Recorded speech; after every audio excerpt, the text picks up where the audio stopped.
Sa kagastuhan nga ni Farah na manatiling lihim ang kanyang sekreto, kaya naman ginawa niya ng solusyon. Ngayong alam nga ni Apoberta na ibang espiritu ang nananahan sa katawan nga nitong si Lucy.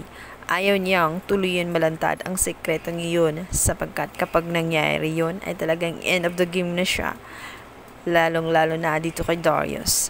At kinakabahan din siya dahil si Mamita ay tila naniniwala dun sa espiritistang iyon. E naman para makakasiguro nga siya na hindi na babalik ang espiritistang iyon, ito nga ay kanyang biglang pupuntahan na siyang ikakagulat nga ni Apoberta ang bigla ang pagdating niya. Ngunit kung sakala niya na matatakot niya itong si Apoberta ay hindi, sapagkat merong ngang pangontra siya at hindi rin basta-basta makakalapit itong si Farah sa kanya.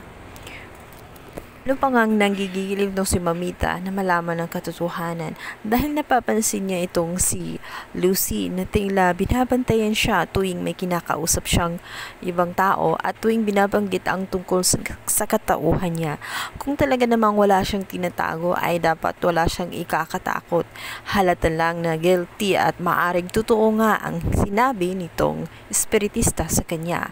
Kaya naman nagkaroon siya ng pagkakataon. Ngayong wala nga itong si Darius, yung araw nga mawawala itong si Darius sa kanilang bahay dahil meron itong gagawing seminar. Kaya naman sasamantalahin ni Mamita ang iyon.